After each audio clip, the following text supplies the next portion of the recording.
Welcome back साथियों, कैसे हैं आप? उम्मीद करता हूं आप सब अच्छे होंगे।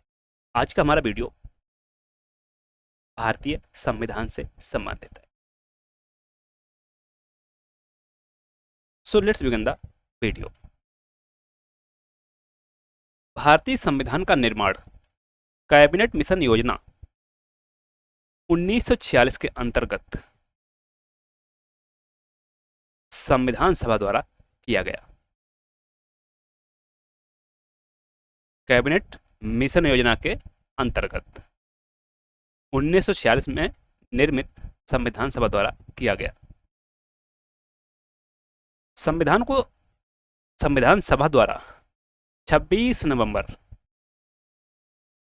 1949 को पारित किया गया।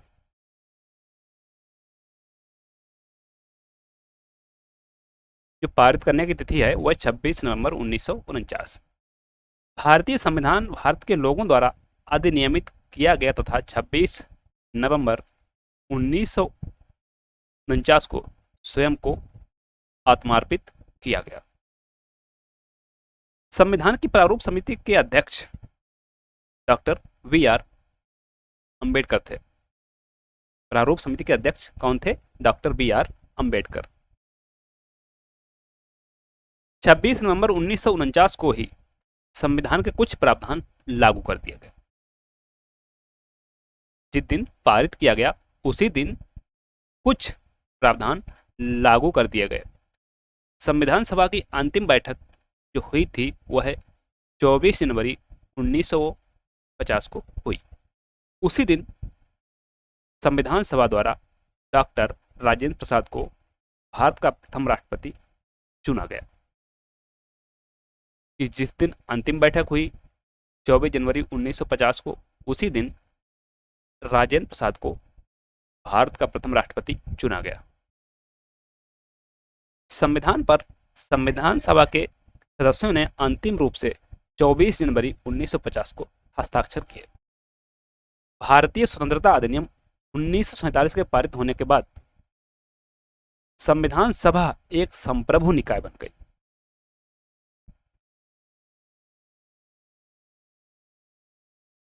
संविधान में मूल रूप से कुल 395 अनुच्छेद और 8 अनुसूचियां थी। वर्तमान में अगर अनुसूचियां देखें तो हैं 12 और जो अनुच्छेद हैं वह कुल अनुच्छेद जो संख्या है वह 395 ही है, लेकिन इसमें का खा करके अलग से क्लॉज जोड़े गए हैं। इनको कुल को मिलाकर लगभग 450 अनुच्छेद हैं। भारतीय संविधान एक संघात्मक संविधान है।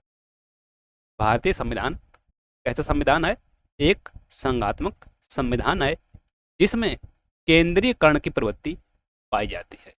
ऐसा किसने कहा है? प्रोफेसर जेनिंग्स ने कहा है। क्योंकि हमारा जो संविधान है सामान्य काल में संघात्मक है और जब आपातकाल के समय ऐसा हो जाता है एकात्मक हो जाता है। ऐसे में जो केंद्र होता है वह ज्यादा शक्तिशाली हो जाता है।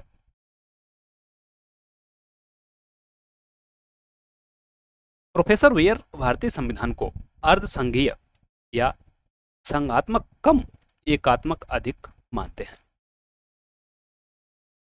चाहे तो अर्धसंघीय कह लो या फिर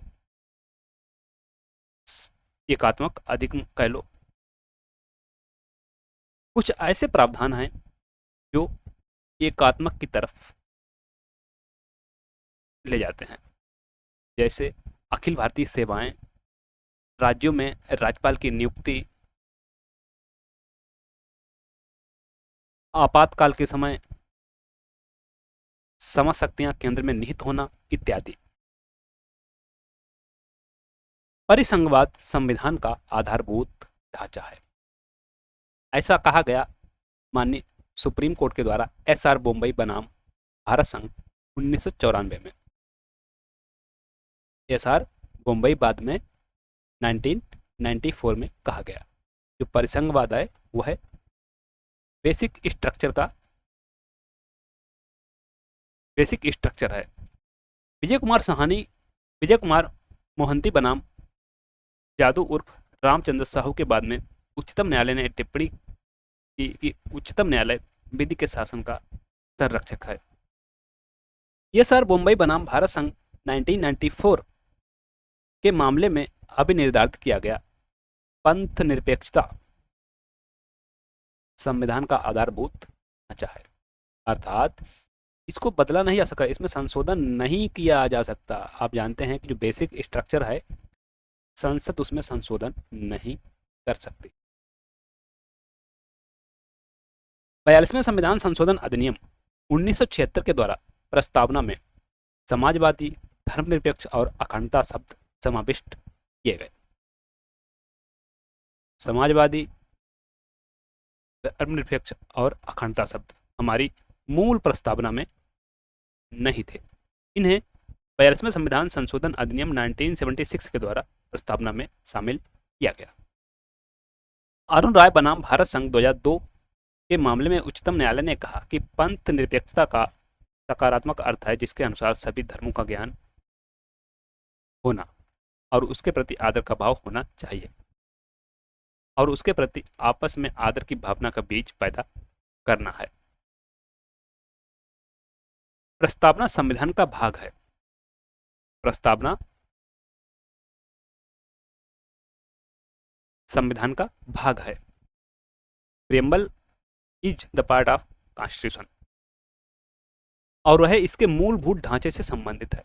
ऐसा कहा गया केशवानंद भारती बनाम केरल राज्य के मामले में 1973 में। धर्मनिरपेक्ष और समाजवादी शब्द उद्देशिका में 42वें संविधान संशोधन अधिनियम 1976 के द्वारा जोड़े गए। 92वां संविधान संशोधन अधिनियम 2003 के द्वारा 8वीं अनुसूची में संशोधन करके बोडो, डोगरी, मैथिली और संथाली भाषा को जोड़ा गया। अब जो वर्तमान में 8वीं अनुसूची में कुल भाषाएं हैं वह है 22।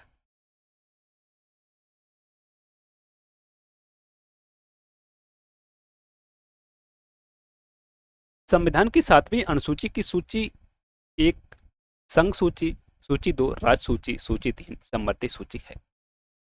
संघ सूची पर कानून बनाने का अधिकार केंद्र को है, राज्य सूची को कानून बनाने का अधिकार राज्य को है। समवर्ती सूची में राज्य और केंद्र दोनों कानून बना सकते हैं, लेकिन दोनों में टकराव की स्थिति में केंद्र की सूची मान्य होगी, केंद्र का कानून मान्य होगा। भारतीय संविधान में प्रथम संविधान संशोधन 1951 में हुआ। वे जो संविधान संशोधन हुआ उस समय इसके द्वारा किया गया, जो हमारी संविधान सभा थी उसी के द्वारा पहला संशोधन किया गया था। यह संसद के द्वारा नहीं किया गया था, जो हमारी संविधान सभा थी उसी के द्वारा प्रथम संविधान संशोधन किया गया। कोई भी नागरिक अपने मूल अधिकार का अधित्याग नहीं कर सकता है, ऐसा कहा गया विश्वेश्वर नाथ बनाम इनकम टैक्स कमिश्नर 1959 में माननीय सुप्रीम कोर्ट के द्वारा। अनुच्छेद 15, 16, 19, 21 में प्रदत्त मूल अधिकार केवल भारतीय नागरिकों को ही प्राप्त है।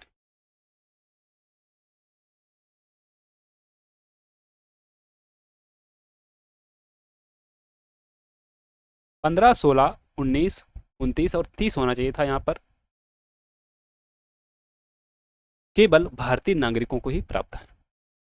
शेष मूल अधिकार सभी भारतीय नागरिकों को प्राप्त हैं, चाहे वे भारत के नागरिक हों या ना हों।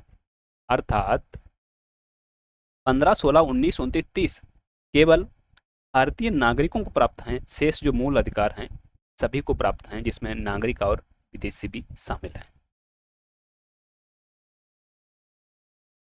मूल अधिकार नागरिकों को राज्य के द्वारा दान नहीं है। भाग 3 मूल अधिकार प्रदान नहीं करता, वरन इस बात की पुष्टि करता है कि उनका अस्तित्व है और उन्हें संरक्षण प्रदान करता है। ऐसा कहा गया एम नागराज बनाम भारत संघ AIR 2007 में माननीय सुप्रीम कोर्ट के द्वारा। मूल अधिकार आत्यंतिक अधिकार नहीं है। अब जो मूल अधिकार हैं आत्यंतिक नहीं है और इनके प्रयोग पर युक्ति युक्त निर्बंधन लगाया जा सकता है और संसद इनमें कमी भी कर सकती है और बढ़ा भी सकती है और युक्त युक्त पर निर्बंधन भी लगा सकती है। चंद्रमोहन खन्ना बनाम NCERT 1992 में माननीय सुप्रीम कोर्ट ने मामले में टेक राज बनाम भारत संघ 1988 का सुप्रीम कोर्ट के निर्णय का अनुसरण करते हुए यह अभिनिर्धारित किया कि NCERT अनुच्छेद 12 के अंतर्गत राज्य नहीं है। जो NCERT है वह राज्य की परिभाषा के अंतर्गत नहीं आता है।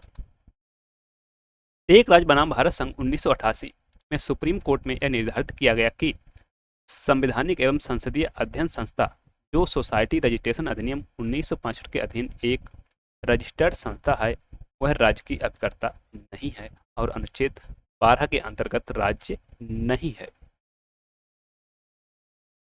मूल अधिकारों के बारे में न्यायमूर्ति गजेंद्र गडकर ने कहा कि ये हमारे देश में संविधान द्वारा प्रदत्त जीवन के प्रजातांत्रिक स्वरूप का आधार एवं आधार स्तंभ है।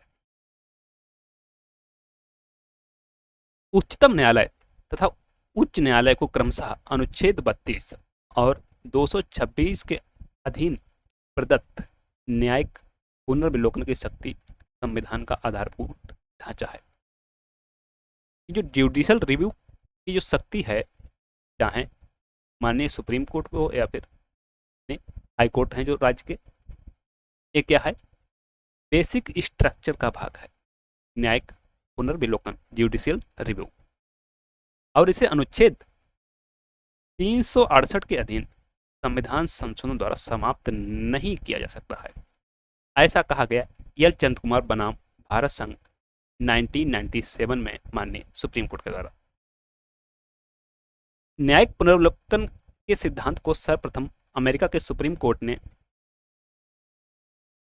संविधान के निर्वचन द्वारा मारवरी बनाम मेडिसन के मामले में प्रतिपादित किया। अब जो न्यायिक पुनर्विलोकन का सिद्धांत जो है हमारे संविधान निर्माताओं ने कहां से लिया है, अमेरिका के संविधान से। पश्चिमी बंगाल राज्य बनाम पश्चिमी Bengal protection of democratic rights Samiti 2010 में निर्धारित किया गया कि न्यायिक पुनर्विलोकन संविधान का आधारभूत ढांचा है और इसे संसद द्वारा पारित अधिनियम द्वारा समाप्त नहीं किया जा सकता है। आच्छादन का सिद्धांत संविधानेतर विषयों पर भी लागू होता है, भले ही वे नागरिकों से संबंधित क्यों ना हो। दुलारे लोध बनाम थर्ड एडिशनल जज कानपुर 1985 सुप्रीम कोर्ट, विधियों का समान संरक्षण वाक्यांश अमेरिका के संविधान से लिया गया है और जो है विधि के समक्ष समता कहां से लिया गया है, ब्रिटेन के संविधान से। तो जो आर्टिकल 14 है इसमें दो चीजें हैं, आर्टिकल 14 में दो चीजें हैं, विधि के समक्ष समता, विधियों का समान संरक्षण, एक को ब्रिटेन के संविधान से लिया गया है और एक को अमेरिका के संविधान से। भीखाजी बनाम मध्य प्रदेश 1995 में सुप्रीम कोर्ट ने अभी निर्धारित किया कि संविधान पूर्व मृतप्राय विधियां संविधान संशोधन के परिणाम स्वरूप पुनः सजीव हो उठती हैं, क्योंकि संशोधन ने उन पर से मूल अधिकारों के आच्छादन को हटा दिया है और विधि को सभी दोषों और अयोग्यताओं से निर्मुक्त कर दिया। समान कार्य के लिए समान वेतन का सिद्धांत आकस्मिक रूप से नियोजित दैनिक मजदूरी पर काम करने वाले श्रमिकों पर भी लागू होता है। धीरेन्द्र चमोली बनाम उत्तर प्रदेश राज्य 1986 में सुप्रीम कोर्ट ने कहा। नैसर्गिक न्याय का सिद्धांत अनुच्छेद 14 में निहित है। सूचना का अधिकार अधिनियम 2005 का उद्देश्य देश के नागरिकों को लोक प्राधिकारियों के पास सरकारी कामकाज से संबंधित सूचनाओं को प्राप्त करने का अधिकार प्राप्त कराना है। इस अधिनियम का उद्देश्य प्रशासन में खुलापन, पारदर्शिता तथा उत्तरदायित्व को बढ़ाना है। मतदाता का सूचना का अधिकार एक मूल अधिकार है। उम्मीदवार नामांकन पत्र भरते समय अपना आपराधिक रिकॉर्ड, अपनी संपत्ति, देनदारी और शैक्षणिक योग्यता की जानकारी देने को अनिवार्य बना दिया। कार्योत्तर विधि वह विधि है जो अपराध करने के पश्चात बनाई जाती है और ऐसे कार्य को अपराध घोषित करती है जो जब किया गया था अपराध नहीं था, या प्रवृत्त विधि में विहित दंड की मात्रा को बढ़ा देती है। कार्योत्तर विधियों के लाभकारी उपबंधों का अभियुक्त लाभ उठा सकता है। किसी भी व्यक्ति को एक अपराध के लिए, कोई भी व्यक्ति है, उसने एक बार अपराध किया है, उसी अपराध के लिए उसको 2 बार दंडित या अभियोजित नहीं किया जाएगा। ऐसा प्रावधान आर्टिकल 20 क्लॉज 2 में दिया गया है। यदि कोई व्यक्ति अपराध करता है तो उसको उस अपराध के लिए एक ही बार दंडित किया जाएगा। विधिक सूत्र दोहरे खतरे के सिद्धांत से संबंधित है। इसका अर्थ यह है कि किसी व्यक्ति को एक ही अपराध के लिए 2 बार दंडित नहीं किया जा सकता। किसी व्यक्ति को जिस अपराध का अभियोग है अपने विरुद्ध साक्षी होने के लिए बाध्य नहीं किया जा सकता। अर्थात किसी भी व्यक्ति को स्वयं के विरुद्ध गवाह नहीं बनाया जा सकता। ऐसा निषेध किया गया है आर्टिकल 20 के क्लॉज 3 में। अनुच्छेद 20 क्लॉज 3 का संरक्षण केवल दबावपूर्ण साक्ष्य के विरुद्ध उपलब्ध होगा। यदि अभियुक्त स्वेच्छा से कुछ साक्ष्य देता है तो वह वर्जित नहीं है। अगर वह स्वेच्छा से ऐसा करता है तो वह वर्जित, दबावपूर्ण ऐसा कार्य नहीं कराया जा सकता कि आप स्वयं के विरुद्ध गवाह बन जाइए। संविधान के 86वें संशोधन अधिनियम 2002 के द्वारा संविधान में अनुच्छेद 21 के पश्चात एक नया अनुच्छेद 21 का जोड़कर शिक्षा के अधिकार को मूल अधिकार बनाया गया। कब? 86वें संविधान संशोधन अधिनियम के द्वारा। अनुच्छेद 21 का यह उपबंधित करता है कि राज्य ऐसी रीति से, जैसा कि विधि बनाकर निर्धारित करे, 6 वर्ष की आयु से 14 वर्ष की आयु तक के सभी बच्चों के लिए निःशुल्क और अनिवार्य शिक्षा उपलब्ध कराएगी।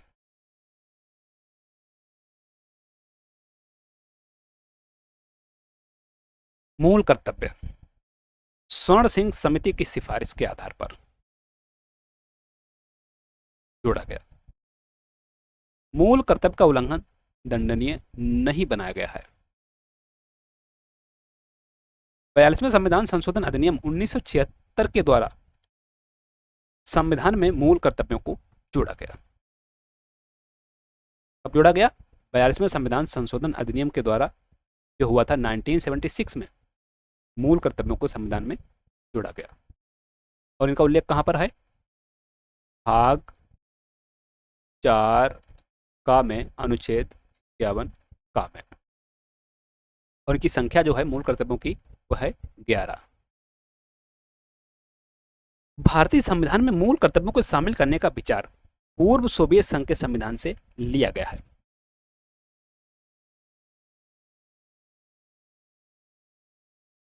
संविधान के 86वें संविधान संशोधन अधिनियम 2002 के द्वारा मूल कर्तव्यों के अनुच्छेद 51 का के अंतर्गत खंड टा जोड़ा गया। अनुच्छेद 51 टा के अनुसार 6 वर्ष की आयु से 14 वर्ष तक की आयु के बच्चों के माता पिता और प्रतिपाल्य, जो भी उनके प्रतिपाल्य हैं, माता पिता हैं, के संरक्षक, जैसा भी मामला हो का यह कर्तव्य है कि उन्हें शिक्षा का अवसर प्रदान करें। भारत सरकार की समस्त कार्यपालक कार्रवाइयां जो होती हैं वह राष्ट्रपति के नाम से की जाती हैं। कि जो भी भारत सरकार के कार्य होते हैं किसके नाम से होते हैं? राष्ट्रपति के नाम से होते हैं। संविधान के अनुच्छेद 54 के अनुसार राष्ट्रपति का निर्वाचन एक ऐसे निर्वाचक गण के सदस्य करेंगे।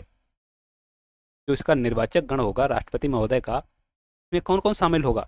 संसद के दोनों सदनों के निर्वाचित सदस्य, संसद के दोनों सदनों के निर्वाचित सदस्य, लोकसभा और राज्यसभा के निर्वाचित सदस्य, राज्य की विधानसभाओं के निर्वाचित सदस्य शामिल होंगे। और इसमें दिल्ली व पुडुचेरी विधानसभा के निर्वाचित सदस्य भी भाग लेते हैं। राष्ट्रपति 5 वर्ष तक की अवधि के लिए पद पर रहता है और इससे पहले भी वह अपना पद त्याग सकता है। वह अपना लिखित त्यागपत्र राष्ट्रपति को संबोधित कर सकता है और उपराष्ट्रपति राष्ट्रपति के पद त्याग की सूचना लोकसभा के अध्यक्ष को देगा। लोकसभा अध्यक्ष को यह बताएगा कि हमारा जो सर्वोच्च पद है वह रिक्त हो गया है, अर्थात उसने त्यागपत्र दे दिया है। ऐसा उल्लेख अनुच्छेद 36 में किया गया है। राष्ट्रपति अपना पद धारण करने से पूर्व, जब भी राष्ट्रपति अपना पद धारण करते हैं इससे पूर्व उच्चतम न्यायालय के मुख्य न्यायाधिपति अथवा उसकी अनुपस्थिति में जो वरिष्ठतम न्यायाधीश होगा के समक्ष पद की शपथ लेगा। अनुच्छेद 60 में ऐसा उल्लेख किया गया है। और जो राष्ट्रपति की शपथ का जो प्रारूप है कहां पर है? अनुसूची 3 में। अनुसूची 3 में संविधान का अतिक्रमण करने पर, बहुत ही महत्वपूर्ण पॉइंट है यहां से लेकर यहां तक का, संविधान का अतिक्रमण करने पर अनुच्छेद 61 में उपबंधित रीति से किए गए महाभियोग द्वारा राष्ट्रपति को पद से हटाया जा सकता है। राष्ट्रपति के विरुद्ध उसकी पदावधि के दौरान कोई दांडिक कार्रवाई किसी न्यायालय में संस्थित नहीं की जाएगी। ऐसा उल्लेख अनुच्छेद 361 क्लॉज 2 में किया गया है। राष्ट्रपति या राज्यपाल की पदावधि के दौरान किसी न्यायालय को उसे बंदी बनाने या कारावासित करने के लिए आदेशिका जारी करने की शक्ति नहीं होगी। अर्थात जो भी राष्ट्रपति और राज्यपाल हैं राज्यों के, उनको पदावधि के दौरान अर्थात पद के दौरान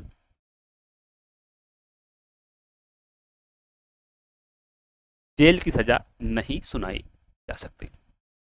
अनुच्छेद 361 क्लॉज 3। राष्ट्रपति द्वारा वैयक्तिक रूप से किए गए किसी भी कार्य के संबंध में अनुदेश का दावा करने वाली दीवानी कार्रवाई 2 माह पूर्व नोटिस के बिना नहीं की जा सकती। अनुच्छेद 361 क्लॉज 4। राष्ट्रपति प्रधानमंत्री की सलाह से अन्य केंद्रीय मंत्रियों तथा संघ शासन के प्रमुख अधिकारियों की नियुक्ति करता है। अनुच्छेद 75 क्लॉज 1 में ऐसा उल्लेख किया गया है कि जो प्रधानमंत्री है उसकी नियुक्ति राष्ट्रपति के द्वारा की जाती है और जो अन्य मंत्री हैं उन मंत्रियों की नियुक्ति प्रधानमंत्री की सलाह पर राष्ट्रपति के द्वारा की जाती है। एलन ग्लैडहिल के अनुसार संविधान में कुछ ऐसे उपबंध हैं जो राष्ट्रपति को तानाशाह बना सकते हैं। राष्ट्रपति प्रधानमंत्री की सलाह से अन्य केंद्रीय मंत्रियों तथा संघ शासन के प्रमुख अधिकारियों की नियुक्ति करता है। अनुच्छेद 72 में राष्ट्रपति को किसी अपराध के लिए दोष सिद्ध ठहराए गए व्यक्ति के दंड को क्षमा, प्रविलंबन, विराम या परिहार करने अथवा दंडादेश के निलंबन, परिहार या लागूकरण की शक्ति प्राप्त है। क्षमादान एक अनुग्रह है जिसकी मांग अधिकार के रूप में आप नहीं कर सकते हैं। क्षमादान एक अनुग्रह है जिसकी मांग अधिकार के रूप में नहीं की जा सकती है।